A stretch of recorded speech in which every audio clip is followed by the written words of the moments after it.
Sego, bonsoir. Good evening and welcome to the April 25th council meeting. We have a moment of personal reflection.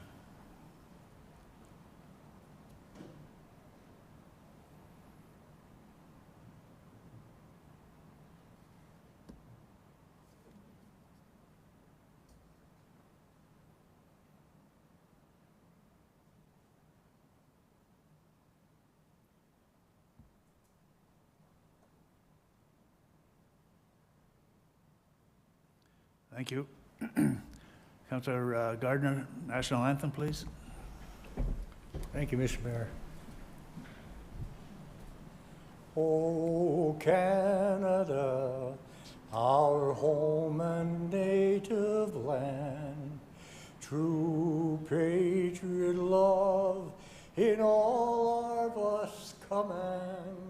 Car ton bras sait porter l'épée, il sait porter la croix. Ton histoire est une épopée des plus brillants exploits. God keep our land glorious and free. Oh, Canada, we stand on guard for thee. Oh, Canada, we stand on guard for thee. And now we'll have the Ukrainian national anthem.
Thank you. The acting mayor for this month is Councillor Eric Bergeron. We acknowledge that we are gathering on the traditional territory of the Mohawk people of Akwesasne. Roll call, Madam Deputy Clerk. Councillors Claude McIntosh. Here. Councillor Dennis Carr. Here. Sid Gardner. Here. Dean Hollingsworth. Councillors Caroline Hébert. Présente. Maurice Dupel. Present. Elaine McDonald. Present. Todd Bennett. Present. Justin Towndale. Present. Eric Bergeron. And Mayor Glenn Grant. Present. Are there any additions or deletions for tonight's meeting?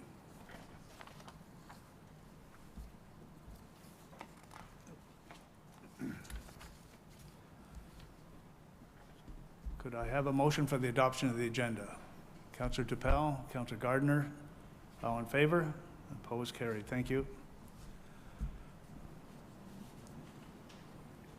Are there any disclosure of interest for this evening's meeting? Yes, Councillor Hebert. Thank you, Mr. Mayor. I'd like to disclose a conflict of interest for the delegation, as Vibrant Communities is an initiative of the Social Development Council, which I am employed by, and I'm also the author of the report. Thank you. Could we have a motion to go in committee of the whole? Councillor Towndale, Councillor McDonald, all in favor? Carried. Thank you. I have a motion to adopt the minutes of the Monday, April 11th meeting. Councillor McDonald, Councillor Hebert, all in favor? Carried. Thank you. Madam Deputy Clerk. So we have no presentations this evening, but we do have a delegation, and the delegation will be presented by Juliette Labossière, Vibrant Communities Safeties and Wellbeing Plan. She is presenting from and for the Social Development Council of Cornwall and area. Welcome, Juliette. Good evening, Mr. Mayor and members of Council. I am grateful for the opportunity to speak to you today. My name is Juliette Labossière, and I am the Executive Director of the United Way, Centraide, Stormont, Dundas, and Glengarry. I am here presenting on behalf of the Social Development Council of Cornwall and area, and a proud member of the Vibrant Communities Initiative. As a quick reminder, on January 1st, 2019, the Government of Ontario mandated single and upper tier municipalities to prepare and adopt a community safety and well-being plan. As part of these legislative changes, municipalities were required to work with community partners as they undertook the planning process. The goal of these plans was to achieve the ideal state of a sustainable community where everyone is safe, has a sense of belonging, access to services, and where individuals and families are able to meet their needs for education, healthcare, food, housing, income, and social and cultural expression. As this was being communicated to municipalities across Ontario, the Social Development Council of Cornwall and area was already 1 year into our Vibrant Community Roundtable project. This was a collective impact initiative which engaged over 100 community members and leaders across SDG, Cornwall, and Akwesasne. The objective was to assess the greatest risks and find the largest community needs. The goal was then to take action collectively and address those largest societal issues with a strong focus on prevention, while at its core, addressing poverty. In 2019, it was suggested that we merge our endeavors as they had the same goal, and we would be strong together, both as a region and as a community initiative. With your green light, we officially merged and began working on the plan. In most municipalities, consultants were hired to do this work. In some cases, municipal staff were charged with the task. Our plan is unique, as it has been developed and created by the community, for the community, at no cost to the municipalities, and was led by a nonprofit whose mandate is community and social development. We launched ourselves in public engagement. Over the summer of 2019, we held focus groups with hundreds of community partners and spoke to over 1,100 residents one-on-one at farmers markets, parks, food banks, and more across the region, discussing issues that mattered to them. All of this was pulled together in version 1 of the plan, which included the community needs and ideas to address those needs. This was presented to you and approved in December 2019. In early 2020, we created working groups for each of our pillars. Our pillars are the areas of focus which we determined through public engagement. They are mental health services, poverty, community safety, and community well-being. These eager groups of community members were tasked with creating a feasibility study and an implementation plan. Just as the work began, The COVID pandemic created a new priority for our agencies and many community partners we work with. The plan was put on hold. The United Way and the Social Development Council created and led the Regional Emergency Response Council, a collaborative council that addressed needs like food insecurity, mental health, and poverty. The pandemic only highlighted the needs in our plan, and the community came together at the end of 2020 to pick up where we left off. Our working groups met virtually to continue the planning process. I want to remind you that these working group members are individuals who work in our region, in healthcare, social service, nonprofit, and government. These are individuals who have their fingers on the pulse of our community. They began by creating a feasibility matrix that prioritized our 52 strategies. Then they began to brainstorm solutions and actions that we can work on collaboratively. While working groups met, we created a lived experience advisory council. Thanks to a generous grant, we were able to pay 12 individuals living in poverty a living wage to be our advisors on this plan. So often, plans are created, systems and services are changed without ever consulting those it will impact the most. We wanted to ensure that our action plan was relevant to their needs and would make a real impact on the lives of residents in SDNG, Cornwall, and Akwesasne. Their voices are the loudest in this plan. The last task our working groups undertook was to identify key community partners for each strategy that would support the work of implementation. In the plan, you will find 200 partners who had enthusiastically agreed to be part of the action plan. These partners are either already doing the work that we can help strengthen, experts we can consult with when addressing certain solutions, or organizations perfectly positioned to work with us in filling service gaps. These 200 partners join the over 300 vibrant community partners. Today, we are here to ask for your approval for our completed action plan. And when we say our plan, we mean your plan, the community's plan. With your approval today, we can begin implementing these solutions with our partners within a couple of weeks. As I hope you noticed, many of your department's managers have already agreed to be partners in implementation. This partnership goes two ways. We want to assist you by bringing the community's voice to your projects. We ask that you include us in consultations so that we can bring a lens of equity and social needs. There are also specific strategies we will be looking to work with you to achieve. We don't have time to go over all 52 of the strategies tonight, but we wanted to highlight a few that you may have special interest in. Through our feasibility matrix, the number one strategy in health services is to work with existing efforts to attract and retain medical professionals to fully service our communities. We are aware of the city's medical recruitment and scholarship programs.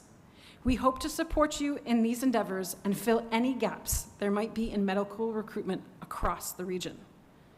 An example of something the city is already doing well is building trust towards public safety agencies, which is a strategy in our community's safety pillar.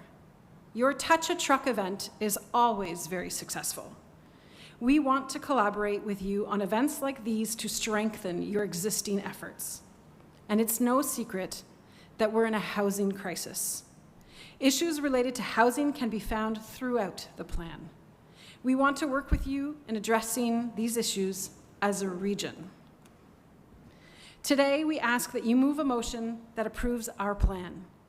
With this motion, and with the plan posted to your website, you will have satisfied the provincial requirements. But this is really just the beginning. We are anxious to begin implementation, and we hope we can receive approval this evening. We thank you again for this opportunity and would be happy to answer any questions. Merci, Niawen, Thank you.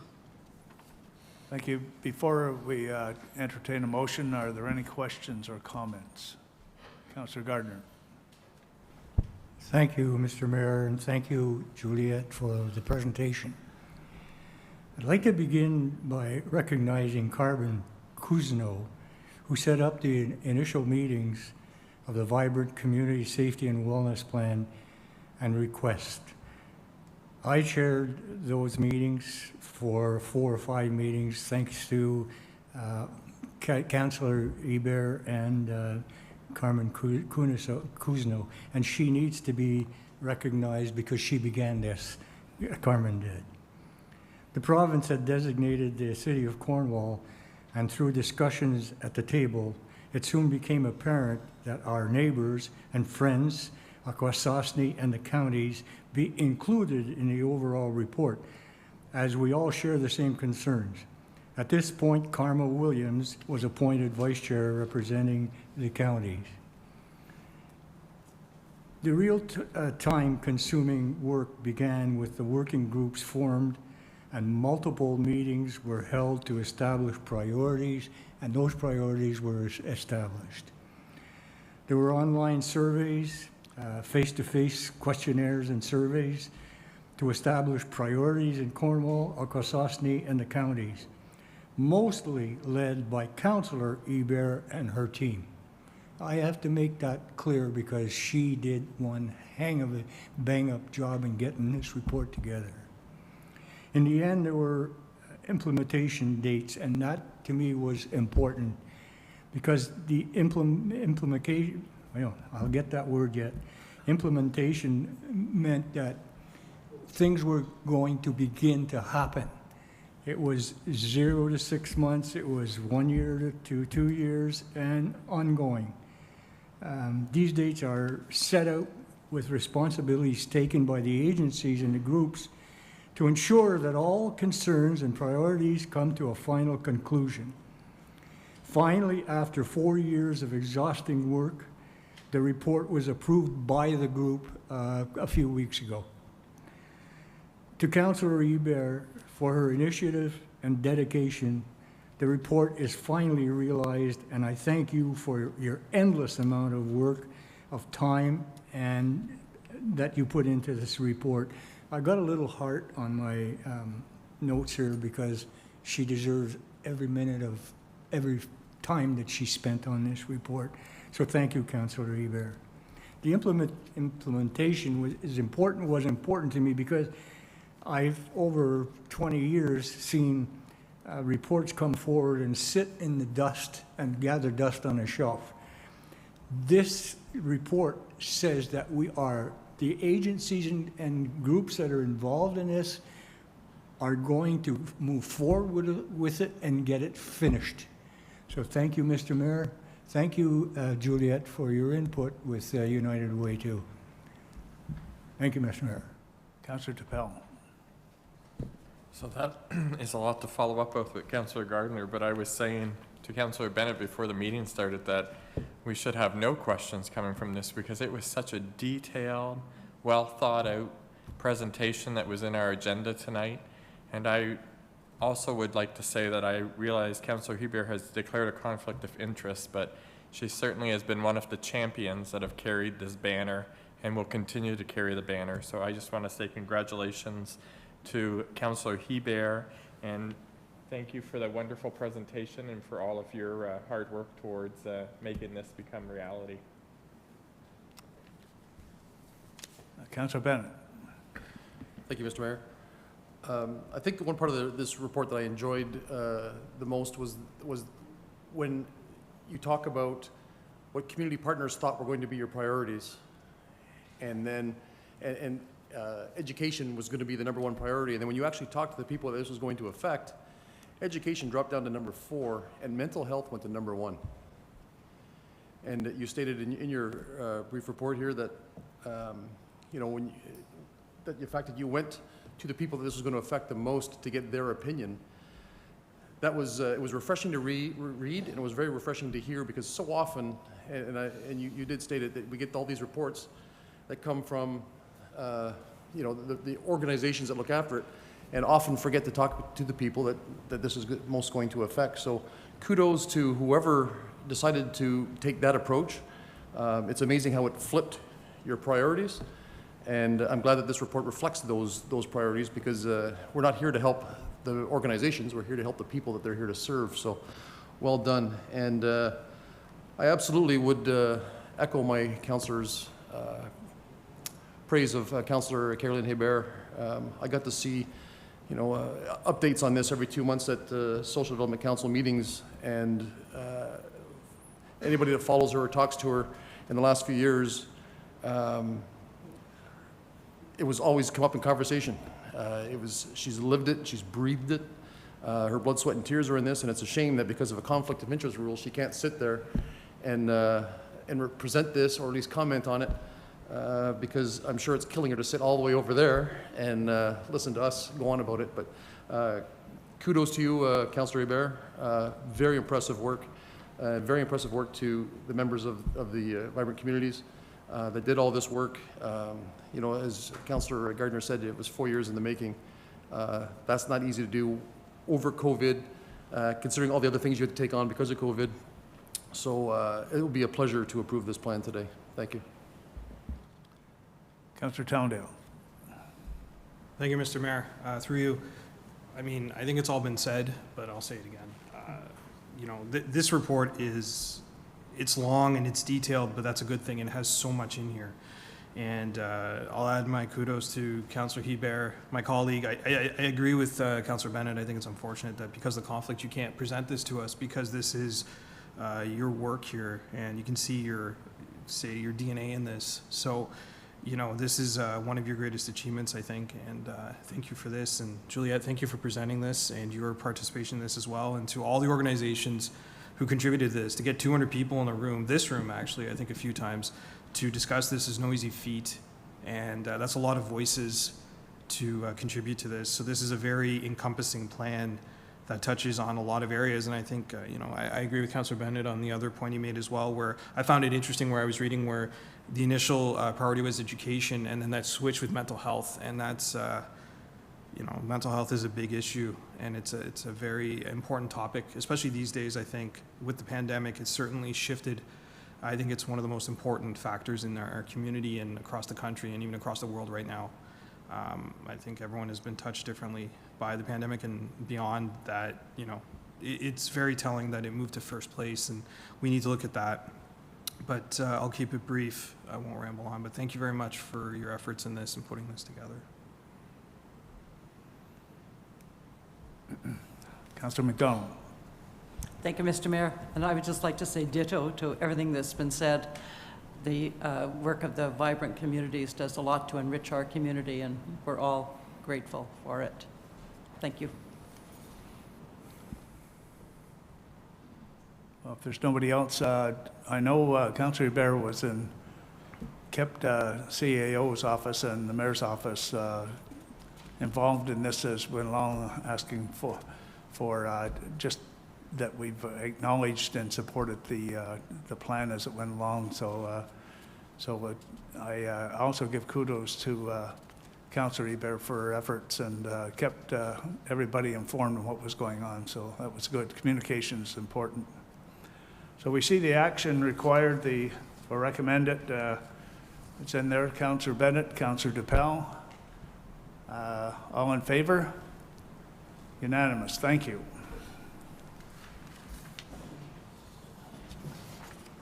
And so we'll continue with consent reports, Mr. Mayor? Mr. Mayor, if I can interrupt, I just want to give a hand to Councillor Hebert for her efforts and what she's done. Please. Okay, it's over with.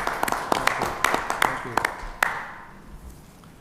Consent, Madame There are a Deputy few Clerk? proclamations this evening, and we'll begin with the 30th anniversary of Phelim Dafa Month. And the action recommended is that council proclaim May 2022 as Phelim Dafa Month in the city of Cornwall, marking its 30th anniversary, and that its flag be flown at 340 Pitt Street on May 2nd, 2022. Emergency Preparedness Week, with the theme of Be Ready for Anything. The recommendation is that council proclaim the week of May 1st to 7th 2022 as Emergency Preparedness Week, Be Ready for Anything, in the city of Cornwall. Longest Day of Smiles.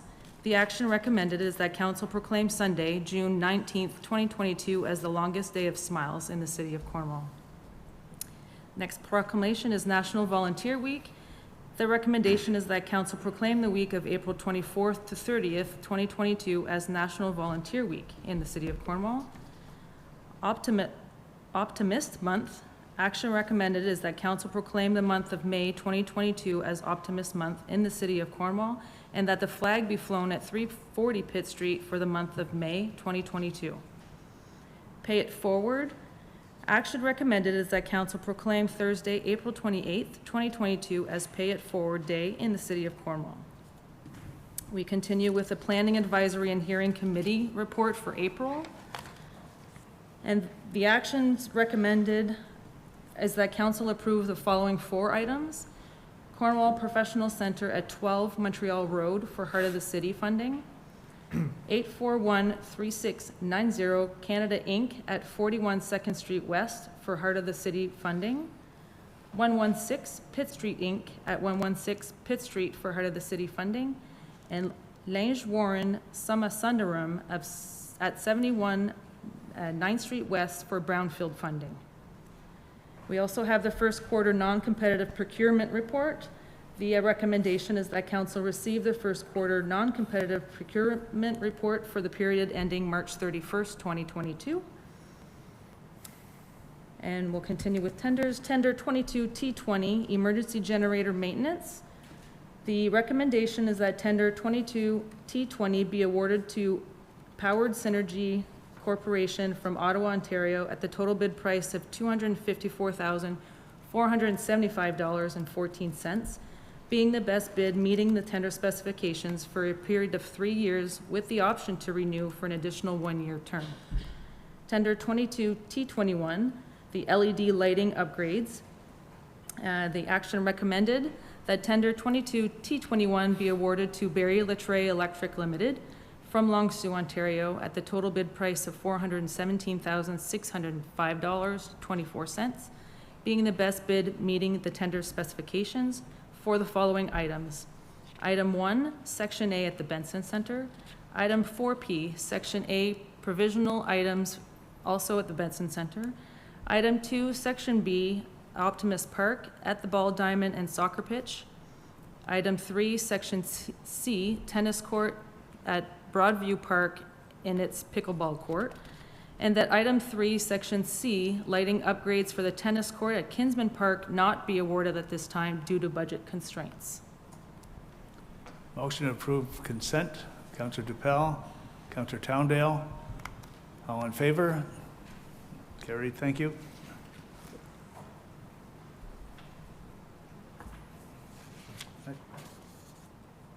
We have no resolutions. We're looking for a motion to receive the unfinished business listing of April 25th, 2022. Motion, Councillor McIntosh, Councillor Hebert. We'll get your name in there, Councillor Hebert. Yes, Councillor Hollingsworth. I'm not sure if it's in order, because it's not, it was an email sent by Ms. Morgan that I kind of would like to discuss. It's not on the actual list. Would you like me to wait until we get to the last sort of committees of council and that kind of place to ask that question? Or it was with regards to an email regarding the Social Service Relief Fund. Just one question, but I don't know where it's in order, Your Worship. Well, we'll do it right now if it's in. Sure, that would be, if that's okay, if it's in order. So there have been 5 phases to Social Service Relief Well, Fund. it was just an email you sent recently. I think it's about 2 weeks old. So there will be a report coming to council in the next. So we don't have to, it said something about, depending on what we wanted to do, there needed to be a motion from council. You will see that at the first council Okay. meeting in May. All right, Yeah. excellent. Thank you, Your Worship. Thank you, Ms. Morgan. You're welcome. No problem. Did we have a mover and seconder? We did. All in favor? Carried, thank you. On to communication reports. Eviction bylaw follow-up report from the Planning, Development, and Recreation Department. The action recommended is that council receive the report Motion? Councillor Bennett, Councillor McIntosh, Councillor Bennett. Thank you, Mr. Mayor. I must say, when I saw this report, I wasn't surprised, but doesn't mean I couldn't be disappointed by it. The provincial regulations that look after this type of thing clearly have a hole in them. So it's a little disappointing that we weren't able to plug that hole. However, looking at some of the actions, our legal opinions, some of the work being done by your office, Mr. Mayor, in regards to discussing these renovations with our higher levels of government are appreciated. I think this is something we can't let go. This right now seems to be a Cornwall thing because of what had happened locally with local residents at the Cumberland Gardens. But this is a provincial problem. It's a country-wide problem, but Ontario-wide, this company isn't the first time they've tried to do this. We're one city trying to do something. Toronto is trying to do something. We can't let this go. So once we pass this particular motion to receive, I would like to make a couple of motions about moving forward. Anyone? Councillor McIntosh. Just wondering, maybe if anybody has an update on was there a deadline for these people? Are they given a certain time they have to be out? I know it was brought up. I'm not sure what date. Anybody have the answer? July 1st. July 1st? Okay. Councillor Towndale. Thank you, Mr. Mayor. Through you, I'd like to agree with Councillor Bennett. I mean, it's not a real surprise to see in writing that our options are limited. I think the letter to the LTB is a good start. I'll wait to see what motions Councillor Bennett has, but I'd like to say, you know, I appreciate your efforts engaging at higher levels of government as well, Mr. Mayor. I think that's helpful. I don't know what our intentions are for the upcoming AMO conference, but being that that's in August, I think we should consider requesting delegations with the Minister of Municipal Affairs of Housing to discuss this issue, because as Councillor Bennett mentions, this isn't a Cornwall-specific issue. This is provincial, and it goes further. He's right, Toronto is looking at something, but they're watching a town in BC, I don't know if it's Abbotsford, I forget now, but they are actually able to put in some sort of bylaw that prevents this, but that's because their provincial legislation allows for it. Our provincial legislation does not. So that tells me that there's an issue with the legislation at the provincial level, and you know, this is going to get worse and worse. And the only one who can change that is the provincial government. So, you know, this will be after the provincial election. It'll depend, you know, on a number of factors, but I think that's something we should look at, even just to reiterate and get it on the radar again. Thank you. Councillor Gardner. Just to clarify, it's not just an Ontario problem. Kamloops in BC is going through the same thing, and I think there are some answers. I did send an email to AMO, to Monica Turner, who is our representative, to see what they can do, what AMO can do for us. It's a countrywide problem. It needs to be solved now. These people need help, right? And we need to have our provincial government get involved with this and make some decisions that will not allow evictions because they want to renovate, or renovictions if they call them. Thank you, Mr. Councillor McDonald. Thank you, Mr. Mayor. Actually, I've got a question, and I'm not sure who can answer it, but it seems to me that one unique feature about Cumberland Gardens is the fact that there are multiple buildings. Now, I know in some other places in Canada and in Ottawa, at Herringate, for example, there are multiple buildings too. But has there been any initiative on the part of the tenants, for example? I know that you deal with the landlord on a one-to-one basis, but the fact that there are multiple buildings on site, you'd think would give some room to maybe argue that the buildings should be vacated one at a time and the renovations done singly and then go on to the next building so that everybody isn't thrown out on the street at the same time. Has that been a factor or contemplated as part of this at all? And probably nobody knows. I didn't see in any of the legal opinions that that could be a factor, but it just seems to me that there possibly be some benefit to united action, forcing, you know, the landlord to deal with groups rather than on a one-to-one basis. That's all. I just I throw it think out there. everybody agrees with that, that way of moving with this, but I haven't heard anything. Thank you. Is there any other comments? I know my discussions with MPP McDonnell that he truly believes there's enough legislation to protect the tenants. There's been legislation put through during this term of provincial government, according to what the Jim said, is there's plenty of legislation to protect them. But I said, well, and he said it's all in the act itself. So I said, well, it's not happening. So we have to ensure that the tenants, through the legal clinic, ensure that they use what's in the legislation to protect them. And I believe we haven't heard from the legal clinic lately, and I don't know the status of their actions at this time. So perhaps a follow-up with them would be good for us. So I'll take that task on tomorrow to see where the legal clinic is. Yes, Ms. Morgan. So if I may, Mayor Grant, we had reached out to the legal clinic before drafting the report to council. Unfortunately, due to the timing of submission in East Ryde, we weren't able to get a response from them prior to that, but Mr. Colombe has reached out to me, and I basically advised him of the report going to council this evening. He's indicated that there isn't much of an update in terms of Cumberland Gardens. The tenants haven't received notices of hearing, which means that either the landlord hasn't filed or it's forthcoming.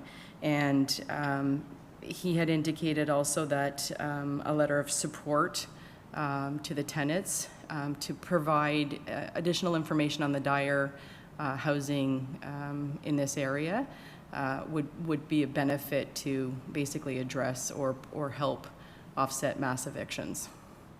But to this point, I don't believe we know the landlord's intent or the owner's intent to address renovations by building or what the full extent of the renovations are. Mr. Colombe also suggested that perhaps once that is filed, perhaps the building department, although they can't prevent issuance of a building permit, can just ensure that what the landlord is requesting in a building permit versus what they've indicated matches, basically. Okay. There's on the conclusion on this report, it talked about, based on the information above, administration will draft a letter to the Landlord Tenant Board on behalf of Mayor and Council. In addition, administration will actively engage in discussions with the provincial government regarding potential changes to the Residential Tenancy Act. But I agree that we should be drafting resolutions to AMO at the convention that may not help this group, but there may be other groups down the road. So that's something that we can do. So, yes, Councillor McDonald. So did I understand you to say that the administration will prepare a letter? It's in the last page of the report on page 149.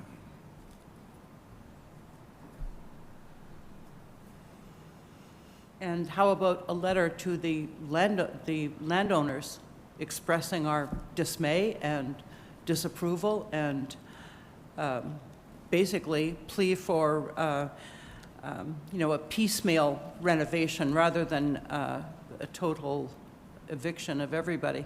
A motion is always in order. Beg your pardon? A motion is always in order.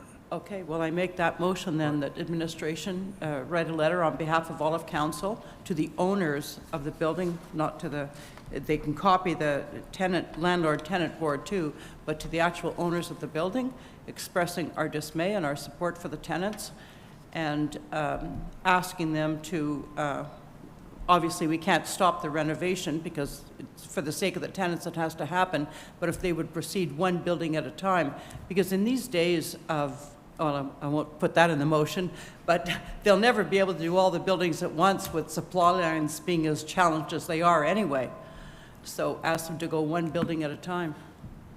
Our community could handle that. Could I ask you if you could possibly write out something, because... I'll do that. Janelle is our Right, acting... okay. I got a blank page right here. So in the meantime, we have a motion, right, that's been moved and seconded, so we'll vote on that. All in favor? Opposed, carried. And I'll just give, yes, Councillor Bennett. Thank you, Mr. Mayor. I did see in the conclusion that the administration was going to draft a letter, but it didn't really say what was going to be in that letter. So if it's okay, I would like to make a motion of what I'd like to see in that letter. If that's in order, I would do that. That's it. We'll do one motion at a time. Okay. So if we'll do Councillor McDonald, because we have to get that letter approved, Okay. and then perhaps you can add to that motion.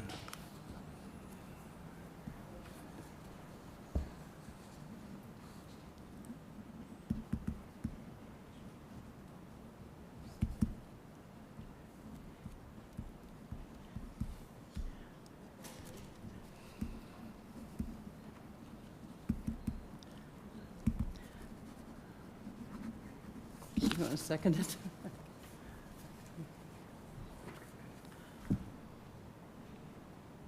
I can read it back if you like. Sure. If you hope Janelle can read it. That a motion that a letter be addressed to the owners that the renovations proceed one building at a time on the site to allow for limited evictions at any given time. So, Do you think have an that's- amendment to that, that or says do you it. want to add on? Oh. Thank you. All in favor of the motion? Carried, thank you.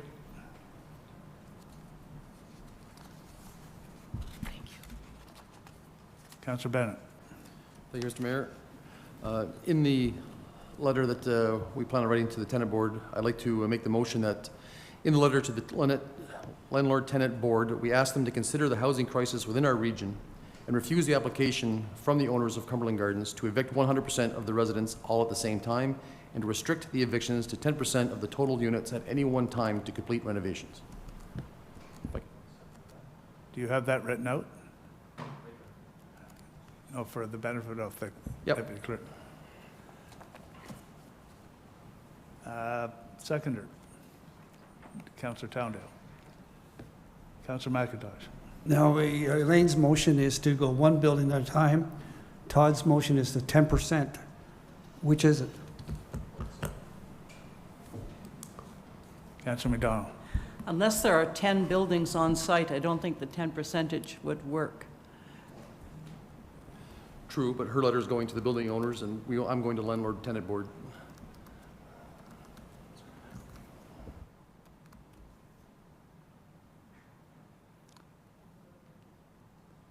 Well, let's hear it.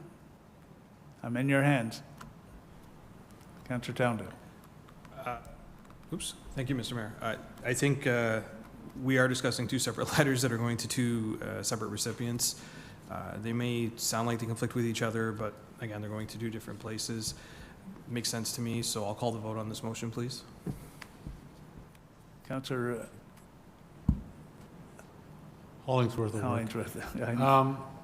Just on a matter of technicality, are these, I mean, I'm certainly appreciative that tenants are kind of behind the 8 ball and we should do what we can to support them, but at the risk of being a bit of a stickler, are these motions in order? Or shouldn't they be like notices of motion or new business or something to that effect? Well, I believe they're in Or even a order. motion to defer or something along those lines?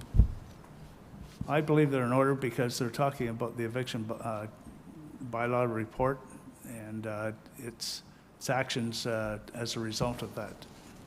Fair enough, Your Worship. Then that being said, wouldn't it be in our best interest, I realize that they're going to two different places, but wouldn't it be in our best interest, as Councillor McIntosh has already pointed out, to be consistent in terms of what we want both the board and the owners to do? In other words, whether it's 10% or 10 buildings, it doesn't really matter to me, but I guess I wish that we could be a little more consistent in terms of what we're asking both parties for, which I don't know if it gives us some credibility, but at least it just sort of feels like we're doing the right thing the right way.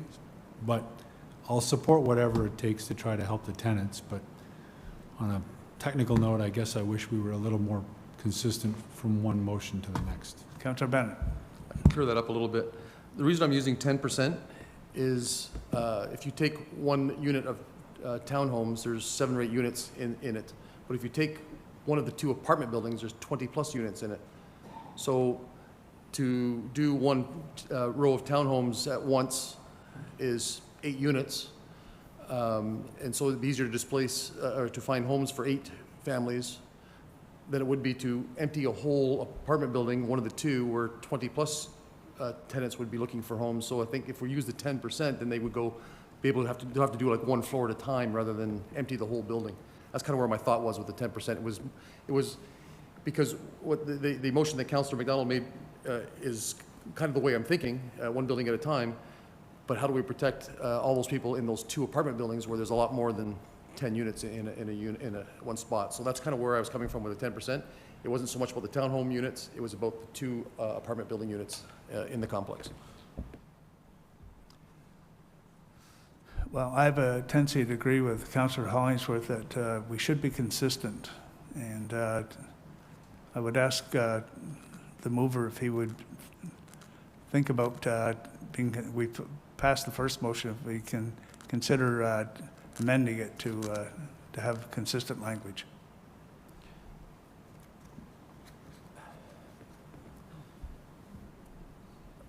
Yeah, okay, so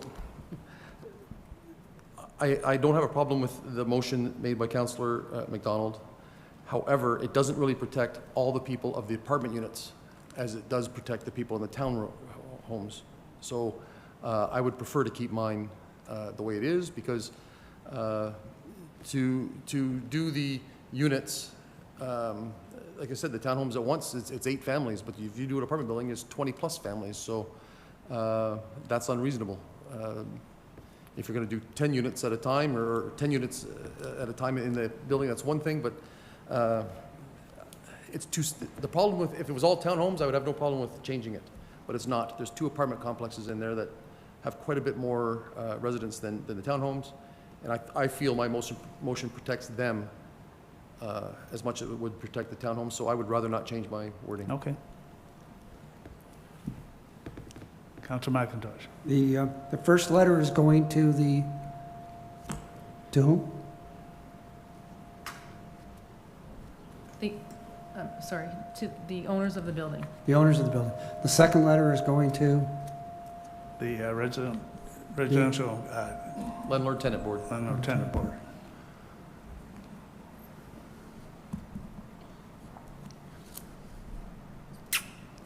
So if I'm the owner of the building, when I go to the landlord-tenant board, I say, hey, they asked me for this, and now they're asking for that. It doesn't really matter. What Dean said, we just want to help these people out, but I'm just wondering if this could be used by the owners at a hearing.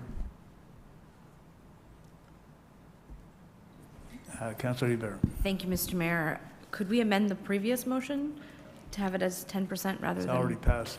We could do the 2/3 majority, re-vote on it, just so that we are consistent and that we are considering, I know we just did it, but so that we are considering everyone, and that those who are in the apartment complexes are not, all evicted at once. Is that something that we could do if there was interest from the mover? So to, Through the chair. yeah, sorry, Mr. Mayor. Like Councillor Bennett explained, the 10% would then ensure that those who are in the apartment complex, the building, because there are townhouses and buildings with 20 apartments, and in the first motion, it says one building at a time, and in the, well, if it's a townhouse, then it's just a few few families. If it is an apartment building, one at a time, it's 20 families at a time, which is still quite a bit of individuals looking for a rental unit all at once. So if we can be consistent, the 10% would then not impact those living in those those apartment complexes as much, if you follow, maybe. Councillor McDonald. I was just going to suggest that I don't think the 10% works because just because of the sizes of the townhomes too, not just the apartment buildings. But could we just add a clause saying that one building at a time for the townhouses, but in the apartment buildings, then reduce it to say, there are 3 floors in those apartment buildings, like 1 floor at a time.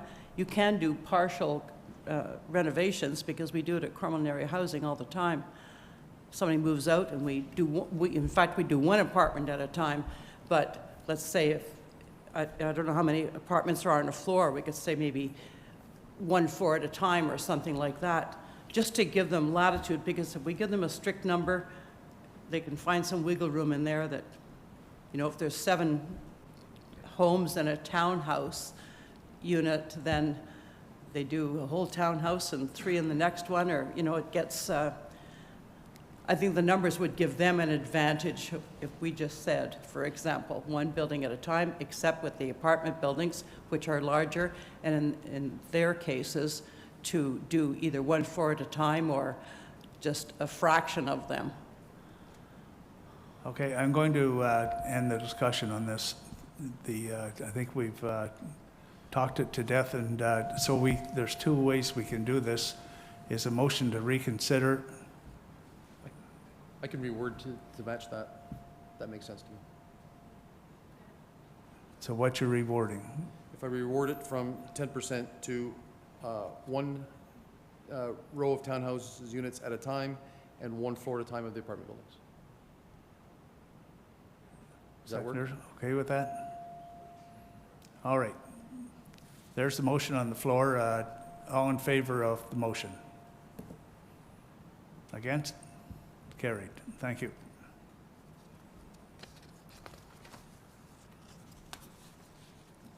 On to bylaws. There are 2 bylaws on tonight's agenda.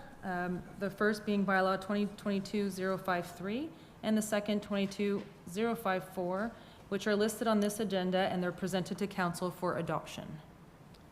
Motion, Councillor DePel, Councillor McDonald, all in favor? Opposed? Carried. Thank you. Report from standing advisory, special and ad hoc committees of council. Councillor McDonald. Thank you, Mr. Mayor. I would just like to inform the community and also invite all the councillors to attend the Day of Mourning ceremony that will be held at the Workers' Monument on Thursday at 11:45. That's in Lamoureux Park. And I mean, usually when we think of workers killed and injured on the job, our first thoughts are construction sites or industrial accidents and that sort of thing. But this year, because of COVID, for the first time, care centers and hospitals are really, they've been considered hazardous workplaces that brought serious harm, illness, sometimes death to healthcare workers. So the focus will be on healthcare workers at the ceremony this year. 11:45 on Thursday down at the Workers' Monument. Thank you. Any other? Councillor McIntosh. Just a housekeeping matter. I took a walk through Gaindale Park the other day through the trail, and just through you, Mr. Mayor, to Mark. Great job with new signage and everything. I think it must have counted 40 birdhouses, different trees. I don't know what you got them made. Just wondering when the gate will, if that gate is going to be open, for that you could drive through to the back end of it.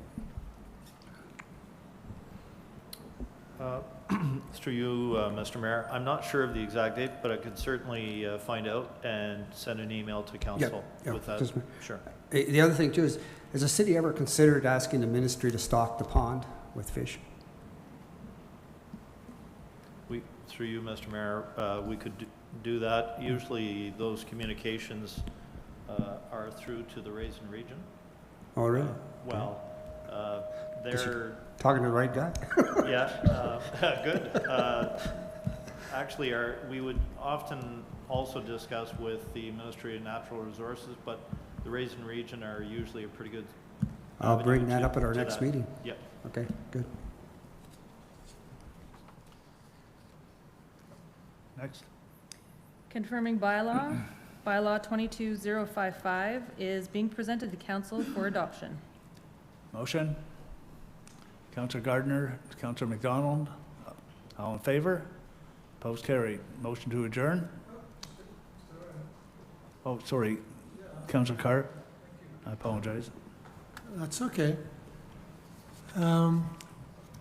Listening to the discussion around the situation at the properties on Cumberland Street, I'd like to make a motion that we ask administration to prepare a report for next council that explains to us exactly what is going on there, how many potential rooms are they going to have, when they're going to start the work, and when are the people, what's the situation when to the tenants who are there now.